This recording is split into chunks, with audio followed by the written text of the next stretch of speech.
ചരിത്രം എന്നും ഇങ്ങനെയായിരുന്നു. മാനവരാശിയുടെ ചരിത്രത്തിൽ എല്ലാ കാലവും വെള്ളം കൊണ്ടുള്ള ജലം കൊണ്ടുള്ള മുറിവ് ഏറ്റിട്ടുണ്ട്. ഏറ്റവും വലിയ മുറിവെന്ന് പറയുന്നത് പ്രളയം തന്നെയാണ്. വെള്ളക്കെട്ടിൽ തുടങ്ങി വെള്ളപ്പൊക്കത്തിലൂടെ പ്രളയത്തിലേക്കുള്ള ആ ദുരന്തം ഒരുപാട് സംസ്കാരങ്ങളെ ഇല്ലാതാക്കിയിട്ടുണ്ട്. മഞ്ഞ നദിയിലെ ഹൊയാങ്ഹോ, ചൈനയിലെ ഹൊയാങ്ഹോ എന്ന മഞ്ഞ നദിയിലെ വെള്ളപ്പൊക്കം ചൈനയുടെ ദുഃഖം എന്നാണ് അറിയപ്പെടുന്നത്. ചൈനയെ എത്രയോ പ്രാവശ്യം കരയിച്ചിട്ടുള്ളതാണ് ഹൊയാങ്ഹോ നദി. ഇന്ത്യയിലെ സരസ്വതി നദിയും ഗംഗയും കാവേരിയും ഗോദാവരിയും അടക്കം ഗംഗയും എല്ലാം ഒരുപാട് കരയിച്ചിട്ടുണ്ട്. അതുപോലെ തന്നെ മോഹൻജദാരോ ഹാരപ്പ സംസ്കാരം ഇല്ലാതാക്കിയതിലും തുടർച്ചയായുണ്ടായ പ്രളയത്തിന് വലിയ പങ്കുണ്ട്.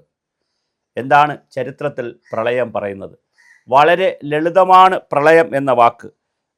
ഫ്ലൂട്ട് എന്ന ജർമ്മൻ പദം അല്ലെങ്കിൽ ഫ്ലോട്ട് എന്ന് പറയുന്ന ഡച്ച് പദത്തിൽ നിന്നാണ്, ഒഴുക്ക് എന്ന അർത്ഥത്തിലുള്ള ഒരു പദത്തിൽ നിന്നാണ്, അല്ലെങ്കിൽ ഫ്ലോഡ് എന്ന ഇംഗ്ലീഷ് പദത്തിൽ നിന്നാണ് ഫ്ലഡ് അഥവാ പ്രളയം എന്ന വാക്ക് തന്നെ ഉത്ഭവിക്കുന്നത്. ഇത് വളരെ പ്രധാനപ്പെട്ട ഒരു കാര്യം. സൂര്യൻ്റെ ചൂടും അതുപോലെ തന്നെ കടലിലെ വെള്ളവും മറ്റ് ഭൗതിക പ്രത്യേകതകളും കൂടി വരുമ്പോഴാണ് ഇത് ഇങ്ങനെ സംഭവിക്കുന്നത്. വെള്ളത്തിൻ്റെ വളരെ അധികം ഊർജമുള്ളതാണ് വെള്ളത്തിൽ. അതിൻ്റെ ഗതിവേഗത്തിനനുസരിച്ച് അത് പല ഡൈനാമിസവും ചലനാത്മകതയും കാണിക്കും. അത് വളരെ പ്രധാനപ്പെട്ടൊരു കാര്യമാണ്. ഓരോ നദിയും എവിടെ ഉത്ഭവിക്കുന്നു, ഏതെല്ലാം ടെറൈനിലൂടെ, ഏതൊക്കെ ഭൂപ്രകൃതിയിലൂടെ നദി ഒഴുകുന്നു, അവിടെ ഉണ്ടാകുന്ന മനുഷ്യവാസം അല്ലെങ്കിൽ അവിടെ ഉണ്ടാകുന്ന സെറ്റിൽമെൻറ്റിൻ്റെ പാറ്റേൺ, ഭൂവിനിയോഗം, ഭൂപ്രകൃതി, ചരിവ്, മണ്ണിൻ്റെ ഘടന, പാറയുടെ സ്വഭാവം, ഇങ്ങനെ ഒരുപാട് ഘടകങ്ങളെ ആശ്രയിച്ചിട്ടാണ് നദികൾ രൂപപ്പെടുന്നത്. നദികൾ പ്രളയമാകുന്നതും ഇതെല്ലാ ഘടകങ്ങളെയും ആശ്രയിച്ചുകൊണ്ട് തന്നെയാണ്. പക്ഷേ അവിടെയും വില്ലനായി വരുന്നത് അല്ലെങ്കിൽ നായകനായി വരുന്നത്, നമ്മൾ വില്ലൻ എന്ന് പറയാൻ പാടില്ല, കാരണം ഭൂമി നിലനിൽക്കുന്നത് തന്നെ വെള്ളമുള്ളത് കൊണ്ടാണ്. അതുകൊണ്ട് വില്ലൻ എന്ന പദപ്രയോഗം ശരിയല്ല. നായകനായി വരുന്നത് തീർച്ചയായിട്ടും വെള്ളം തന്നെയാണ്. അപ്പോൾ സൂര്യൻ ആരാന്ന് ചോദിച്ചാൽ സൂര്യനാണ് നായകൻ, പ്രധാന നടൻ സൂര്യനാണ്, ഉപനായകൻ വെള്ളമാണ്. ബാക്കി ഭൂമിയും മറ്റെല്ലാവരെയും നായികമാരായിട്ട് കണക്കാക്കാം. അങ്ങനെ വരുന്ന വെള്ളം അധികം വരുന്നതാണ് പ്രളയം എന്ന് പറയുന്നത്. ചരിത്രത്തിൽ വലിയ പ്രളയങ്ങളെക്കുറിച്ച് പറയുന്നുണ്ട്. ഹീബ്രു ഭാഷയിൽ തയ്യാറാക്കിയ ഉൽപ്പത്തി പുസ്തകത്തിൽ തന്നെ നോഹയുടെ ആയുസിൻ്റെ 600 സംവത്സരത്തിൽ 2-ാം ഭാഗം 17-ാം തീയതി ആഴിയുടെ ഉറവുകളൊക്കെയും പിളർന്ന് മഴ പെയ്തുവെന്നാണ് ചരിത്രത്തിൽ കിടക്കുന്നത്. 40 രാവും 40 പകലും തുടർച്ചയായി ഭൂമിയിൽ മഴ പെയ്തു. പർവ്വതങ്ങളെല്ലാം മൂടിപ്പോയി. 15 മുഴം അവയ്ക്ക് മീതെ പൊങ്ങി. കരയിലുള്ള സകലതും ജീവശ്വാസം വലിച്ചു അല്ലെങ്കിൽ ചത്തുപോയി എന്ന് പറയുന്നുണ്ട്. ഭൂമിയിൽ ദുഷ്ടന്മാർ കൂടിയപ്പോൾ ചെയ്ത ഒരു പ്രകൃതിയുടെ വികൃതിയാണ് അല്ലെങ്കിൽ ദൈവത്തിൻ്റെ ശിക്ഷയാണ് എന്നൊക്കെ പറയാറുണ്ട്.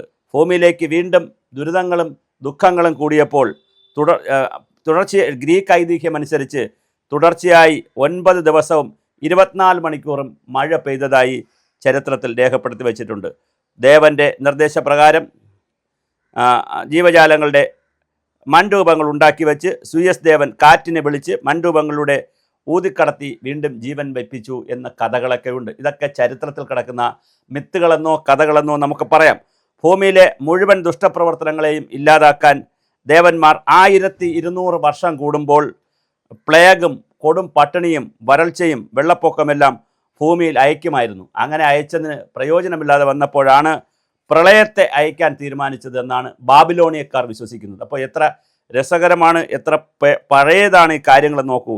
ആഫ്രിക്കയിലെ മനുഷ്യരുടെ വിശ്വാസം ദുഷ്പ്രവർത്തികളിൽ മനസ്സുമടിച്ച ജലാധിപനായ ഹോങ്ഹോ വെള്ളപ്പൊക്കം നൽകിയെന്നാണ് അവർ വിശ്വസിക്കുന്നത്, ചൈനീസുകാർ കരുതുന്നത്. അതേസമയം മനുഷ്യരുടെ പ്രവൃത്തികളുടെ ആധിക്യം കൊണ്ട് 1 വർഷത്തേക്ക് നിശ്ചയിച്ച വെള്ളപ്പൊക്കം 22 വർഷം നീണ്ടുനിന്നു എന്നും ചരിത്രത്തിൽ പറയുന്നു. അപ്പോൾ ചരിത്രം പരിശോധിച്ചാൽ പ്രളയത്തിൻ്റെ, വെള്ളപ്പൊക്കത്തിൻ്റെ, വെള്ളക്കെട്ടിൻ്റെ ചരിത്രം മനോഹരമാണ്, സുന്ദരമാണ്, കൗതുകം തരുന്നതാണ്. ഒരു മൂങ്ങയും ഒരു ടർക്കി കോഴിയും പറഞ്ഞു കൊടുത്തതിനനുസരിച്ച് കിസാറാങ് എന്ന അത്ഭുത മണ്ണ് ദേവലോകത്തുനിന്ന് കൊണ്ടുവന്ന് കെട്ടിയ അണയാണ് വെള്ളപ്പൊക്കം തടഞ്ഞത് എന്നൊരു കൗതുകമുള്ള കഥയും ചരിത്രത്തിൽ കിടപ്പുണ്ട്. ഒരു വലിയ തവള, അടുത്ത രസകരമായൊരു കഥയാണ്. ഇതെല്ലാം പഠിക്കാനും നിരീക്ഷിക്കാനും, അല്ല ഇതെല്ലാം ശാസ്ത്രമാണോ, അന്ന് അവരുണ്ടായിരുന്നോ, ചത്തോ പിടിച്ചോ, അങ്ങനത്തെ ഒരു അനാലിസിസ് നടത്തണ്ട. കാരണം നമ്മൾ ഇതിൻ്റെ ഒരു ചരിത്രവും കൗതുകവും പഠിക്കുക എന്ന് പറയുന്നത് രസകരമാണല്ലോ ഏതൊരു വിഷയത്തിലും. ഒരു വലിയ തവള ഭൂമിയിലെ വെള്ളമെല്ലാം കുടിച്ചു തീർത്തെന്നും അങ്ങനെ ബുദ്ധിമുട്ടിലായവരെ കണ്ട് ഒരു നീർക്കോലി തമാശ പറഞ്ഞതാണെന്നും അപ്പോൾ തവള കുടിച്ച വെള്ളം എല്ലാം പുറത്തേക്ക് ഛർദ്ദിച്ചുവെന്നും അത് ഭൂമിയിൽ വലിയ പ്രളയമുണ്ടാക്കിയെന്നും ഒരു കഥയുണ്ട്. അപ്പോൾ ഇതെല്ലാം പിന്നെ ആസ്ട്രേലിയയിലെ വിക്ടോറിയയിലെ കഥയായിട്ടാണ് പ്രചരിക്കുന്നത്. റഷ്യയിലും ഇന്ത്യയിലും ഉൾപ്പെടെയുള്ള വിവിധ രാജ്യങ്ങളിൽ വ്യത്യസ്തങ്ങളായ ഐതിഹ്യങ്ങളും കഥകളും എല്ലാം ഉണ്ടായിട്ടുണ്ട്. പ്രകൃതിയിലെ കൂടുതലായി വളരെ വലിയ പ്രളയങ്ങളാണ് ഉണ്ടായിട്ടുള്ളത്. ഇന്ത്യയിലും വലിയ പ്രളയമുണ്ടായിട്ടുണ്ട്. ചെന്നൈയിലും ഗൂഡല്ലൂരിലും ആന്ധ്രാപ്രദേശിലുമൊക്കെ ഉണ്ടായ പ്രളയത്തിൻ്റെ ബാക്കി പത്രമാണ് നമ്മുടെ നാട്ടിൽ വരുന്ന അഭയാർത്ഥികൾ. പ്രളയത്തിൻ്റെ ബാക്കി പത്രമാണ്. ഇന്നിപ്പോൾ ബംഗാളികൾ ഇവിടെ ധാരാളമായി വരുന്നുണ്ടെങ്കിൽ, ആസാമികൾ വരുന്നുണ്ടെങ്കിൽ, അതെല്ലാം ഒരു കാലഘട്ടത്തിലെ 70കളിലെ 80കളിൻ്റെ പ്രളയത്തിൻ്റെ ബാക്കി പത്രമാണ്. മുംബൈ 2005 മുംബൈയിലെ പ്രളയം വളരെ ചരിത്രപ്രസിദ്ധമായ പ്രളയമാണ്. അതുപോലെ തന്നെ വടക്കേ ഇന്ത്യയിൽ ബീഹാറിൽ രജപുത്താനയിൽ എല്ലാ സ്ഥലങ്ങളിലും വലിയ വലിയ പ്രളയമാണ് ഉണ്ടായിട്ടുള്ളത്. പ്രളയമുണ്ടാകുന്നത് വളരെ വലിയ ശക്തമായ രീതിയിലാണ്. കേരളത്തിൽ തന്നെ 1825 വലിയ പ്രളയമുണ്ടായിട്ടുണ്ട്. 1853, 1882, 1907, 1910, 1910, 1924, 1961 എന്നീ വർഷങ്ങളിലും വലിയ മഴയുണ്ടായിട്ടുണ്ട്. എന്നാൽ 1341 പ്രളയത്തിലാണ് കേരളത്തിൽ അതുവരെ വളരെ ലോകപ്രസിദ്ധമായ, അല്ലെങ്കിൽ ഏഷ്യയിൽ ഏറ്റവും പ്രസിദ്ധമായിരുന്ന, ഇന്ത്യയിൽ ഏറ്റവും പ്രസിദ്ധമായിരുന്ന മുസിരീസ് എന്ന് പറയുന്ന, ക്രാങ്ങല്ലൂർ എന്ന് ബ്രിട്ടീഷുകാരാൽ വിളിക്കപ്പെട്ട കൊടുങ്ങല്ലൂർ എന്ന് പറയുന്ന, ഇന്നത്തെ കൊടുങ്ങല്ലൂരമ്മ നമുക്കറിയാം. കൊടുങ്ങല്ലൂർ ഭരണിയും കൊടുങ്ങല്ലൂരമ്മയൊക്കെ എല്ലാവർക്കും അറിയാം. ആ കൊടുങ്ങല്ലൂർ എന്ന് പറയുന്ന അവിടെ കടൽ തീരത്തുണ്ടായിരുന്ന പോർട്ട് ആ 1341 പ്രളയത്തിലാണ് എടുത്തുപോയത്. അത് എടുത്തുപോയെന്ന് മാത്രമല്ല, അത് കംപ്ലീറ്റ് കൊണ്ടുപോയി കൊച്ചിൻ ഭാഗത്ത്, പെരിയാറിൻ്റെ ഭാഗത്ത്, കൊച്ചിൻ ഭാഗത്ത് അത് പോയപ്പോൾ കൊച്ചിൻ ദ്വീപുണ്ടായി എന്നാണ്. അതിനുശേഷമാണ് കൊച്ചിൻ പോർട്ട് ഡെവലപ്പ് ചെയ്തത്. ക്രാങ്ങല്ലൂർ പോർട്ട് ഇല്ലാതാവുകയും ചെയ്തു. എത്ര മനോഹരമായ ഒരു ചരിത്രമാണ്. 1924 പ്രളയത്തെ നാം 99 മലയാള മാസം 99 പ്രളയം എന്നാണ് പറയുന്നത്. ആ പ്രളയത്തെക്കുറിച്ച് കയർ എഴുതിയ തകഴി തൻ്റെ കയർ എന്ന നോവലിൽ മനോഹരമായി വിവരിച്ചിട്ടുണ്ട്. വടക്കൻ മലകളിൽ കാർക്കോൾ കയറുമ്പോൾ ഇങ്ങ് കീഴേ കിടക്കുന്ന ഏറ്റവും വാലറ്റത്ത് കിടക്കുന്ന കുട്ടനാടുകാർ പോലും കണ്ണീരും കരച്ചിലുമായി കഴിഞ്ഞ നാളുകളെക്കുറിച്ച്. ആയിരക്കണക്കിന് ആളുകൾ മരിച്ചു. ഒരു കണക്കും എഴുതാൻ കഴിയാത്ത ഒരു അന്ന് വളരെ കുറച്ച് പത്രങ്ങൾ മാത്രമാണുള്ളത്. വളരെ കുറച്ച്, മറ്റൊരു മാധ്യമവുമില്ല. സോഷ്യൽ മീഡിയയില്ല, ഇൻസ്റ്റഗ്രാം ഇല്ല, വാട്സപ്പ് ഇല്ല, ഫേസ്ബുക്ക് ഇല്ല, ഒന്നുമില്ല. മനുഷ്യരുടെ കയ്യിൽ ക്യാമറയും ഫോട്ടോയും ഒന്നും എടുക്കാനുള്ള വലിയ സംവിധാനങ്ങളില്ല. അപ്പോഴും ചില കാര്യങ്ങളൊക്കെ രേഖപ്പെടുത്തി വെച്ചത് മാത്രമേ ചരിത്രത്തിലുള്ളൂ. രാജാവിൻ്റെ കാലവുമാണ്. രാജ്യത്ത് വലിയ നഷ്ടമാണ് 24 പ്രളയമുണ്ടാക്കിയത്. മൂന്നാറിൻ്റെ കുണ്ടളവാലി എന്ന് പറയുന്ന സ്ഥലത്ത്, മൂന്നാറിന് താഴെയുള്ള കുണ്ടളവാലിയിൽ വലിയ റെയിൽവേ സ്റ്റേഷൻ ഉണ്ടായിരുന്നു, ബ്രിട്ടീഷുകാരുണ്ടാക്കിയ. അതും എടുത്തുപോയി.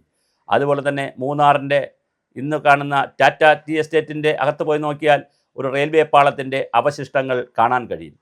അതെന്ന് പറയുന്നത് ഒരു കാലഘട്ടത്തിൽ ബ്രിട്ടീഷുകാർ മൂന്നാറിൽ നിന്ന് ബോഡിനായ്ക്കൂറിലേക്ക് ട്രെയിനിലും അവിടെ നിന്ന് തമിഴ്നാട്ടിലേക്ക് എയർ ലിഫ്റ്റ് വഴിയും, അതായത് മറ്റേ എയർ കാർ വഴിയും മൂന്നാറിലെ സുഗന്ധദ്രവ്യങ്ങളും തേയിലയും കാപ്പിയും ഇഞ്ചിയും കുരുമുളകും ചുക്കും എല്ലാം കൊണ്ടുപോയിരുന്നതിൻ്റെ ബാക്കി പത്രമായിട്ട്, അതിൻ്റെ തിരുശേഷിപ്പായിട്ട് അവിടെ റെയിൽവേ ട്രാക്ക് കിടപ്പുണ്ട്. ആ റെയിൽവേ ട്രാക്ക് ഉൾപ്പെടെയുള്ള മുഴുവൻ നഷ്ടപ്പെടുത്തിയത് മൂന്നാറിലെ പ്രളയമാണ്. മൂന്നാറിലെ പ്രളയത്തിൽ ഒരു കാര്യം കൂടി പറയുന്നുണ്ട്. ഒരു കൃത്രിമ അണ അവിടെ ഉണ്ടാക്കിയിരുന്നുവെന്നും ആണ് കൂടുതൽ അതിനെ ട്രിഗർ ചെയ്തതുമെന്നും പറയുന്നുണ്ട്.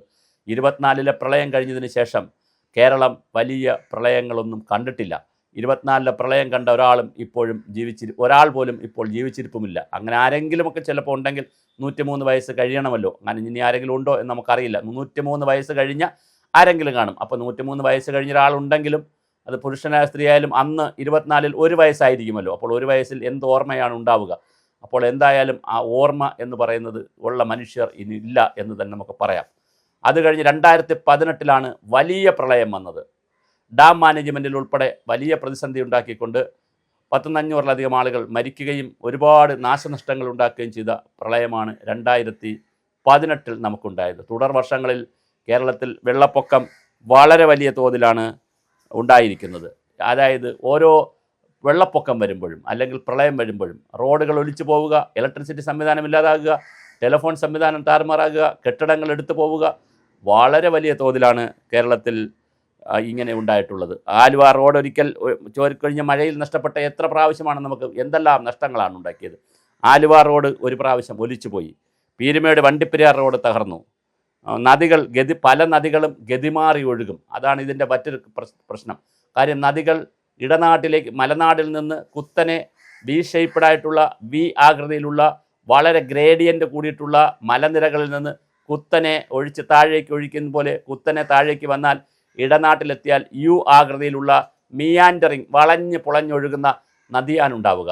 ഈ വളഞ്ഞ് പുളഞ്ഞൊഴുകുന്നതിനിടയിൽ ആ നദിയുടെ കരയിൽ ഇഷ്ടികക്കളങ്ങൾ എടുത്തിട്ടുണ്ടാവുകയോ അല്ലെങ്കിൽ വയൽ ദുർബലമായി കിടക്കുകയോ വയലും അല്ലെങ്കിൽ തോടുകളും നദികളുമായിട്ടുള്ള അതിർത്തി വളരെ ദുർബലമായി പോവുകയോ ചെയ്യുന്ന സ്ഥലങ്ങളിൽ അത് പൊട്ടാൻ സാധ്യതയുണ്ട്. തിരുവനന്തപുരം ജില്ലയിലെ വാവനപുരം എന്ന് പറയുന്ന നദി കുറച്ച് വർഷങ്ങൾക്ക് മുമ്പ് ഞാൻ നേരിട്ട് പോയി കണ്ടിട്ടുള്ളതാണ്. പൊട്ടിപ്പോവുകയും നന്ദിയോടെന്ന് പറഞ്ഞ സ്ഥലത്ത് വെച്ച് അത് ഇഷ്ടികക്കളം എടുത്തൊരു സ്ഥലം ദുർബലമാക്കിയ നദിയുടെ അതിര് കൊണ്ടാണ് സൈഡ് ദുർബലമായതുകൊണ്ടാണ് അത് പൊട്ടി വാമനപുരം പട്ടണം ഒറ്റപ്പെട്ടു പോയി. വാമനപുരം പ്രധാനമായ നദിയുടെയും താഴെ അഡീഷണലായി പിന്നെ രൂപപ്പെട്ട ഒരു നദിയുടെയും ഇടയിൽപ്പെട്ട് വാമനപുരം ജംഗ്ഷനിലെ ജനങ്ങൾ ഭീതിജനകമായി 2 ദിവസം കിടക്കേണ്ടി വന്നു. യാതൊന്നും ചെയ്യാൻ കഴിയുന്നില്ല. 2 നദികൾക്കിടയിൽ ചുറ്റപ്പെട്ട് ഒരു ജനത വളരെ വളരെ വളരെ കഷ്ടപ്പെട്ട ഒരു കാഴ്ചയായിരുന്നു. അതിനുശേഷം ഇപ്പോൾ 2018 നമ്മൾ ഇത് കണ്ടു. എത്രയെത്ര പ്രളയങ്ങളാണ് മലയാളി കണ്ടിരിക്കുന്നത്. ഓരോ പ്രളയവും നമുക്ക് വലിയ വലിയ വലിയ പാഠങ്ങളാണ് നൽകേണ്ടത്. തിരുവനന്തപുരത്ത് ഒരു പ്രധാനപ്പെട്ട കലാകാരി താമസിക്കുന്നത് തിരുവനന്തപുരത്താണ്. അവർക്ക് ക്രൂയിസ് ഉൾപ്പെടെയുള്ള BMW ഉൾപ്പെടെയുള്ള വലിയ കാറുകളൊക്കെയുള്ള വലിയ കലാകാരിയാണ്. ആ കലാകുടുംബവുമാണ്. പക്ഷേ അവർ വെള്ളപ്പൊക്കം വന്നപ്പോൾ ഒരു വലിയ നമ്മൾ പായസമൊക്കെ വയ്ക്കുന്ന കല്യാണത്തിനൊക്കെ പായസമൊക്കെ വയ്ക്കുന്ന വലിയ ചരുവത്തിൽ യാത്ര ചെയ്യേണ്ടി വന്നു. വളരെ വളരെ സങ്കടകരമായ കാര്യമാണ്. തൻ്റെ മകൻ എറണാകുളത്ത് താമസിക്കുന്നത് തിരുവനന്തപുരത്ത് വലിയ കാർ കയറ്റാനുള്ള റോഡില്ലാത്തതുകൊണ്ടാണെന്ന് പറഞ്ഞു. ആ മകൻ എറണാകുളത്തുണ്ടായിരുന്നപ്പോൾ എറണാകുളത്തും വെള്ളം കയറി. തിരുവനന്തപുരത്തും എറണാകുളം നഗരത്തിലും കൊച്ചി നഗരത്തിലും തിരുവനന്തപുരം നഗരത്തിലും ചെറിയ മഴയത്ത് പോലും വലിയ വെള്ളപ്പൊക്കവും വെള്ളക്കെട്ടുമാണ് ഉണ്ടാകുന്നത്. അപ്പോൾ എന്താണ് വെള്ളം ഇവിടെ ഏൽപ്പിക്കുന്ന മുറിവ്? മൂന്നാർ പട്ടണം ഒഴുകിപ്പോയ കഥ ഞാൻ പറഞ്ഞു. കരിന്തിരിയിലുണ്ടായിരുന്ന ഉരുൾപൊട്ടൽ, പിന്നെ ഇതോടൊപ്പം തന്നെ പ്രളയത്തോടൊപ്പം തന്നെ കൂടി ചേർന്ന് വരുന്നതാണ് ഉരുൾപൊട്ടൽ. ഇത് രണ്ടും കൂടി ഉണ്ടായാൽ വലിയ പ്രതിസന്ധിയായിരിക്കും. കഴിഞ്ഞ ദിവസം റാന്നിയിലുണ്ടായത്, പാലായിലുണ്ടായത്, അതുപോലെ തന്നെ ഈരാറ്റുപേട്ട സംഭവിച്ചത്, റാന്നിയിൽ സംഭവിച്ചതൊക്കെ ഉരുൾപൊട്ടലുമായി അസോസിയേറ്റ് ചെയ്തിട്ടുള്ള ബന്ധപ്പെട്ടിട്ടുള്ള പ്രളയമാണ്. അപ്പോൾ സ്വാഭാവികമായി പ്രളയമുണ്ടാകുന്നത് ഓരോ നദിക്കും പ്രളയ തടമുണ്ട്. വെള്ളം താൽക്കാലികമായി കയറിക്കിടക്കാനും അത് കഴിഞ്ഞ് ഇറങ്ങിപ്പോകാനുമുള്ള പ്രളയ തടങ്ങളുണ്ടായിരുന്നു. നമ്മുടെ വീടുകളും റോഡുകളും ഒരുപാട് സ്ഥാപനങ്ങളും കൃഷിയുമൊക്കെ പ്രളയ തടത്തിലാണ് നാം ചെയ്തിരിക്കുന്നത്. ഫ്ലഡ് പ്ലെയിനിലാണ് നാം ചെയ്തിരിക്കുന്നത്. അത് പലതും കയ്യേറ്റമുണ്ട്, കുടിയേറ്റമുണ്ട്, പല രൂപത്തിലാണ് പോയിരിക്കുന്നത്. നമ്മുടെ നഗരങ്ങളെല്ലാം പട്ടണങ്ങൾ, ഗ്രാമപട്ടണങ്ങളായാലും നഗരങ്ങളായാലും മിക്കവാറും എല്ലാം രൂപപ്പെടുത്തിയിരിക്കുന്നത് നദികളുടെ തീരത്ത് തന്നെയാണ്. അപ്പോൾ സ്വാഭാവികമായിട്ട് നമുക്ക് നദിയെ ഒഴിവാക്കിക്കൊണ്ട് സഞ്ചരിക്കാൻ കഴിയാത്ത ഒരു സ്ഥിതിയാണ് മലയാളിക്കുള്ളത്. എല്ലാ നദികളും 44 നദികളിൽ 41 എണ്ണം പടിഞ്ഞാറേക്ക് ഒഴുകുന്നു, 3 എണ്ണം കിഴക്കോട്ട് പോയി. കബനിയും വയനാടിലെ കബനിയും ഭവാനിയും ഇടുക്കിയിലെ ഭവാനിയും പാമ്പാറും കിഴക്കോട്ട് ഒഴുകുമ്പോൾ ബാക്കി 41 നദികളും പടിഞ്ഞാറോട്ടൊഴുകി അറബിക്കടലിലോ 30ഓളം വരുന്ന കായലുകളിലോ ചേരുകയാണ് ചെയ്യുന്നത്. പിന്നെ അത് കടലിലേക്ക് പോവുകയാണ് ചെയ്യുന്നത്. കിഴക്ക് നിന്ന് പടിഞ്ഞാറേക്ക് നദികൾ ഒഴുകുമ്പോൾ തെക്ക് നിന്ന് വടക്കോട്ട് നമ്മുടെ വികസന പ്രവർത്തനങ്ങളും റോഡുകളും NHും MCയും എല്ലാം പോകുമ്പോൾ നീരൊഴുക്കിനെ ക്രോസ് ചെയ്തുകൊണ്ടാണ് ഇതെല്ലാം പോകുന്നത്. പക്ഷെ അങ്ങനെ നമുക്ക് പോകാൻ കഴിയൂ. അല്ലെങ്കിൽ തിരിച്ച് നമ്മൾ പോയാൽ മലനിരകളിലേക്കല്ലേ കയറാൻ കഴിയുകയുള്ളൂ. അപ്പോൾ ഇതൊക്കെ വളരെ വളരെ ഗൗരവതരമായ ഒരു ഭൂമിശാസ്ത്രമാണ്. ഇതിനിടയിൽ ഒരു വിശേഷം കൂടി പറഞ്ഞുകൊണ്ട് നമുക്ക് അവസാനിപ്പിക്കാം. നെതർലാൻഡ്സ് എന്ന് പറയുന്ന കുട്ടനാട് പോലുള്ള കടൽ നിരപ്പിന് താഴെ കിടക്കുന്ന വളരെ പ്ലെയിൻ ലാൻഡായിട്ടുള്ള നിരന്ന് കിടക്കുന്ന അങ്ങനെയുള്ള നിരന്നിട്ടുള്ള ഡ്രെയിനേജ് സിസ്റ്റമുള്ള ഇൻ്റർ കണക്ടിവിറ്റിയുള്ള നദികൾ ഉള്ള സ്ഥലത്ത് ധാരാളമായി ഫ്ലഡ് പ്ലെയിൻ ഉള്ള അല്ലെങ്കിൽ പ്രളയ തടമുള്ള ഡെൽറ്റകൾ ഫോം ചെയ്തിട്ടുള്ള നെതർലാൻഡ്സിലെ റോംഫോർ റിവർ പഠിക്കാൻ കേരളത്തിൽ നിന്ന് ഒരു സംഘം പോവുകയും അവർ തിരിച്ചു വന്ന് കേരളത്തിൽ നടപ്പിലാക്കാമെന്ന് ശ്രമിക്കുകയും ചെയ്തു. എല്ലാവരോടും പറയുന്നത് നിങ്ങൾ വടക്ക് നോക്കരുത്, തെക്ക് നോക്കരുത്, കിഴക്ക് നോക്കരുത്, പടിഞ്ഞാറ് നോക്കരുത്. കേരളീയരായ എല്ലാ ശാസ്ത്രജ്ഞന്മാരും എല്ലാവരോടും പറയാനുള്ളത്, നിങ്ങൾ മണ്ണിൽ നോക്കണം, കേരളത്തിൽ നോക്കണം. കാരണം കേരളം തനതാണ്, വ്യത്യസ്തമാണ്. മറ്റൊരു ഭൂമിയും ഈ ഭൂമിയിൽ മറ്റൊരിടവും കേരളം പോലില്ല.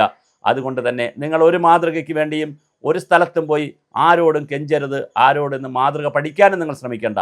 കേരളത്തിൽ തനത് മാതൃക ഉണ്ടാക്കുന്നതിനുള്ള പഠനങ്ങൾ നടത്തണം, ഗവേഷണം നടക്കണം, നിരീക്ഷണം നടക്കണം, ഭൂമിയെ അറിയണം, മണ്ണിലേക്ക് ഇറങ്ങണം. അല്ലാതെ ബുക്കിഷ് പരിപാടികളും പിന്നെ ഗൂഗിൾ പരിപാടികളും ChatGPT പരിപാടികളുമായി നോട്ട് എഴുതിയത് കൊണ്ടോ പേപ്പറുകൾ തയ്യാറാക്കിയത് കൊണ്ടോ ഒരു കാരണവശാലും നമുക്ക് പ്രളയത്തെയോ വരൾച്ചയെയോ ഉരുൾപൊട്ടലിനെയോ പ്രതിരോധിക്കാൻ കഴിയില്ല. അപ്പോൾ ചരിത്രത്തിലുള്ള പ്രളയത്തെക്കുറിച്ച് ഞാൻ പറഞ്ഞു.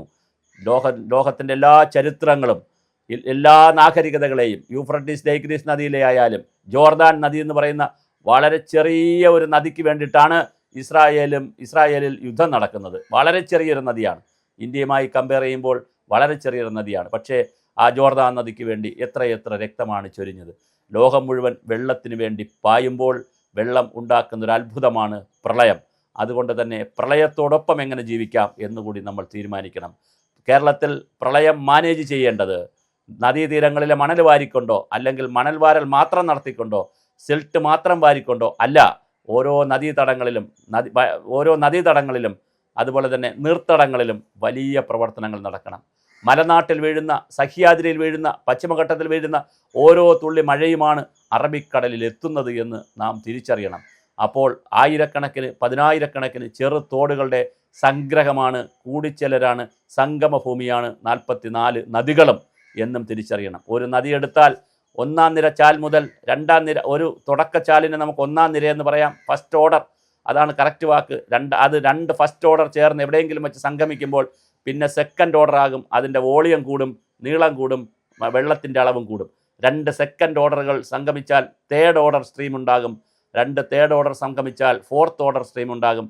2 ഫോർത്ത് ഓർഡർ സംഗമിച്ചാൽ ഫിഫ്ത്ത് ഓർഡർ സ്ട്രീം ഉണ്ടാകും. 2 ഫിഫ്ത്ത് ഓർഡർ സംഗമിച്ചാൽ സിക്സ്ത് ഓർഡർ ആകും.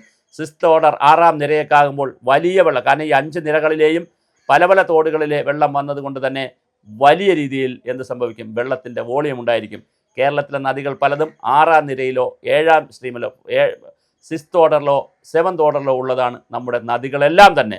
ആ നദികളിൽ പ്രളയമുണ്ടാകുന്നതിൽ ഈ ഓരോ കൊച്ചു തോടുകളുടെയും കൊച്ചു കൈച്ചാലുകളുടെയും അല്ലെങ്കിൽ നീർച്ചാലുകളുടെയും അരുവികളുടെയും വെള്ളത്തിൻ്റെ വരവിനും പോക്കിനും വലിയ ബന്ധമുണ്ടെന്ന് മലയാളി തിരിച്ചറിയണം. നാം നികത്തിയ വയലുകൾ വലിയ പ്രളയത്തിന് വേണ്ടി കൊടുക്കുന്ന വലിയ വിലയാണ്. 7 ലക്ഷം ഹെക്ടർ ഉണ്ടായിരുന്ന സ്വാതന്ത്ര്യം കിട്ടുമ്പോൾ അല്ലെങ്കിൽ കേരളം രൂപീകരിക്കുമ്പോൾ 7 ലക്ഷം ഹെക്ടറായിരുന്നു വയലുണ്ടായിരുന്നത്, അല്ലെങ്കിൽ നെൽകൃഷി ഉണ്ടായിരുന്നത്. അത് നമ്മളുടെ കഠിനാധ്വാനം കൊണ്ട് 8 ലക്ഷം ഹെക്ടർ ആക്കി. പക്ഷേ 70കൾ കഴിഞ്ഞപ്പോൾ വിദേശ രാജ്യങ്ങളിലേക്ക് ആളുകൾ പോയി തുടങ്ങിയതിന് ശേഷം എല്ലാ വയലുകളും നമ്മൾ നികത്തി. ഇപ്പോൾ 1 ലക്ഷം ഹെക്ടറിന് താഴെയാണ്, അല്ലെങ്കിൽ 1 ലക്ഷം ഹെക്ടറാണ് വയലുകളുടെ അവസ്ഥ. വയലുകൾ 10 സെൻറ്റ് വയൽ 1,60,000 ലിറ്റർ മഴവെള്ളത്തെ ഉൾക്കൊള്ളും. വയലുകൾ നമ്മൾ നശിപ്പിച്ചു. സ്വാഭാവിക വനം നമ്മൾ ഇല്ലാതാക്കി. വിവിധ തട്ടുകളിലുള്ള ഷോലക്കാടുകൾ നമ്മൾ ഇല്ലാതാക്കി. കാടുകളിൽ നിലകളിൽ നിന്നുണ്ടായിരുന്ന മരങ്ങളിൽ ഏറ്റവും പൊക്കമുള്ള മരത്തിൽ വീഴുന്ന മഴത്തുള്ളികൾ, ശക്തമായ മഴത്തുള്ളികൾ അടുത്ത ലെയറിൽ വീണ്, അതിനേക്കാൾ പൊക്കം കുറഞ്ഞ മരങ്ങളിൽ വീണ്, പിന്നെ അതിനേക്കാൾ പൊക്കം കുറഞ്ഞ മരങ്ങളിൽ വീണ്, മുൾച്ചെടികൾ വീണ്, ഷ്രബുകളിൽ വീണ്, അല്ലെങ്കിൽ മുൾച്ചെടികളിൽ വീണ് പിന്നെ പുല്ലിൽ വീടുമ്പോൾ അതിൻ്റെ ശക്തി കുറയുമായിരുന്നു. ഇതെല്ലാ വ്യവസ്ഥകളെയും നമ്മൾ മാറ്റി ധാരാളമായി മണലെടുത്തു. ഒരുപാട് മണലെടുത്തു. പിന്നെ നമ്മൾ മണലെടുക്കാതായി. ഇപ്പോൾ മണലെടുക്കണമെന്നുള്ള മുറവിളി നടത്തുന്നു. നമ്മൾ എവിടെയാണ് പോകുന്നത്? മണ്ണറിയാതെ, വെള്ളമറിയാതെ, മഴയറിയാതെ, പുഴയറിയാതെ, കടലറിയാതെ, കുന്നറിയാതെ നമ്മൾ ജീവിച്ചതിൻ്റെ ബാക്കി പത്രം കൂടിയാണോ ഈ പ്രളയമെന്നും നാം ചർച്ച ചെയ്യണം. കുന്നുകൾ ഇവിടെയുണ്ടല്ലോ, ധാരാളം ഇടനാടൻ കുന്നുകൾ ഉണ്ടായിരുന്നല്ലോ. ഇടനാടൻ കുന്നുകളിൽ പെയ്യുന്ന മഴ കൂടിയായിരുന്നു മലനാട്ടിൽ നിന്ന് ഇടനാട്ടിലെത്തുന്ന വെള്ളത്തെ തീരപ്രദേശത്തൂടെ കടലിലേക്ക് പുഷ് ചെയ്യുന്നതിൽ ഇടനാട്ടിലെ കുന്നുകൾക്ക് വലിയ പങ്കുണ്ടായിരുന്നു. കാരണം മലനാട്ടിൽ നിന്ന് വരുന്ന മഴവെള്ളം വരുമ്പോൾ അതിനെ അവിടെ ഇടനാട്ടിൽ കിടക്കാതെ തള്ളിക്കൊണ്ട് പോകുന്നതിൽ ഇടനാട്ടിലെ കുന്നുകളിൽ വീഴുന്ന മഴയും അത് സ്ലോപ്പുള്ളത് കൊണ്ട് അവിടെ നിന്ന് വീഴുന്ന മഴയ്ക്ക് പങ്കുണ്ടായിരുന്നു. എല്ലാ ഇടനാടൻ കുന്നുകളും ഇടിച്ച് വയലുകളും തണ്ണീർത്തടങ്ങളും നികത്തിയപ്പോൾ മലയാളി അറിഞ്ഞില്ല വരാനിരിക്കുന്ന ദുരന്തം വില കൊടുത്ത് വാങ്ങുകയാണെന്ന്. ഇതൊക്കെ പറയുമ്പോൾ നാം ഒരു ജനത അനുഭവിച്ചു സുഖം, വയലെടുത്ത് ഇഷ്ടിക എടുത്ത് ഇഷ്ടികകളെടുത്തു, മണലെടുത്തു, പാറയെടുത്തു, കോറിയുണ്ടാക്കി, നല്ല കെട്ടിടങ്ങൾ വെച്ചു, വലിയ റോഡുകൾ ഉണ്ടാക്കി. ഒരു സമൂഹം നന്നായി അനുഭവിച്ചു, സുഖസൗകര്യങ്ങളെല്ലാം അനുഭവിച്ചു. പക്ഷേ ആ സമൂഹത്തിൻ്റെ തന്നെ ഒരു അവസാന ഘട്ടമാകുമ്പോൾ കേരളം പ്രതികരിച്ചു തുടങ്ങി. 2016 വലിയ വരൾച്ച, അത് നമുക്ക് വേറൊരു വീഡിയോ ചെയ്യാം. വലിയ വരൾച്ച. അത് കഴിഞ്ഞാണ് 17 ഓഖി, 18 പ്രളയം. ഇങ്ങോട്ട് പിന്നെ പ്രളയത്തിൻ്റെയും ഓഖിയുടെയും വെള്ളപ്പൊക്കത്തിൻ്റെയും ഉരുൾപൊട്ടലിൻ്റെയും നാടായി കേരളം മാറിക്കൊണ്ടിരിക്കുകയാണ്. ഇനി നമ്മൾ പ്രളയത്തെ പഠിക്കാതെ പോട്ടമോളജി പഠിക്കാതെ, പോട്ടമോളജി എന്ന് പറഞ്ഞാൽ റണ്ണിങ് വാട്ടറിൻ്റെ, ഒഴുകുന്ന വെള്ളത്തിൻ്റെ ശാസ്ത്രം, നമ്മൾ ജിയോളജിയും ജിയോഗ്രഫിയും എൻവയോൺമെൻറ്റൽ സയൻസും ക്ലൈമാറ്റ് സയൻസും ഡിസാസ്റ്റർ മാനേജ്മെൻറ്റും ഒക്കെയാണ് പഠിക്കുന്നത്. ഇനി നമുക്ക് ലിംനോളജിയും കായൽ ശാസ്ത്രവും പോട്ടമോളജിയും റണ്ണിങ് വാട്ടറിൻ്റെ ഒഴുകുന്ന വെള്ളത്തിൻ്റെ ശാസ്ത്രവുമൊക്കെ പഠിച്ചുകൊണ്ടല്ലാതെ നമുക്കിനി മുന്നോട്ട് യാത്രയില്ല. എന്തായാലും എല്ലാവരും ഈ വീഡിയോ കാണണം. ഇത് എല്ലാ വിദ്യാർത്ഥികളും അതുപോലെ പഠനക്കാരും കേരളത്തെ സ്നേഹിക്കുന്ന തൻ്റെ ഭാവിയെക്കുറിച്ച് ആശങ്കപ്പെടുന്ന എല്ലാവരും ഈ വീഡിയോ കാണണം. ഇതൊരു അക്കാഡമിക് വീഡിയോ ആയിട്ട് ചെയ്തതാണ്. ഞാൻ പറയുന്നു, നിങ്ങൾ പ്രളയത്തെക്കുറിച്ച് പഠിക്കണം. പ്രളയത്തോടൊപ്പം നമുക്ക് ജീവിക്കേണ്ടതുണ്ട്. അതിനനുസരിച്ചുള്ള കെട്ടിട നിർമ്മാണ രീതികൾ ഉണ്ടാകണം. കാർഷിക വിളകളെ നമുക്ക് പ്രോത്സാഹിപ്പിക്കണം. അതിനനുസരിച്ചുള്ള റോഡ് നിർമ്മാണം ഉണ്ടാകണം. അലർട്ട് സംവിധാനങ്ങൾ ഉണ്ടാകണം. നമ്മൾ ഒരുങ്ങണം. അങ്ങനെ ഒരുങ്ങാതിരിക്കുമ്പോൾ നമ്മൾ നൽകുന്നത് വലിയ വലിയ ജീവനുകളായിരിക്കും. പരസ്പരം കുറ്റപ്പെടുത്താം, അതവിടെ നിൽക്കട്ടെ. നമുക്ക് എങ്ങനെ ഓരോരുത്തർക്കും ഒരുങ്ങാം, തയ്യാറാകാം പ്രളയത്തോടൊപ്പം ജീവിക്കാനെന്ന് എല്ലാവരും മനസ്സിലാക്കുക. അതിനുള്ള തയ്യാറെടുപ്പുകളാണ് മലയാളി ഈ ഓണക്കാലത്ത് എടുക്കേണ്ട പ്രധാന തീരുമാനം. പ്രകൃതിയോടൊപ്പം ജീവിക്കാം, പ്രളയത്തോടൊപ്പം നമുക്ക് ജീവിക്കാം. ഇനി പ്രളയമില്ലാത്ത, ഉരുൾപൊട്ടലില്ലാത്ത, വേനലുകളില്ലാത്ത, വരൾച്ചയില്ലാത്ത, കാറ്റില്ലാത്ത ഒരു കാലത്തെക്കുറിച്ച്, ഒരു കേരളത്തെക്കുറിച്ച് ചിന്തിക്കുന്നത് തന്നെ വളരെ അല്ലെങ്കിൽ ചിന്തിക്കുന്നത് തന്നെ ശരിയായ ശാസ്ത്രീയമായ നിഗമനമല്ല. നമ്മുടെ ചിന്തകളെ നമുക്ക് മാറ്റി തീർക്കാം.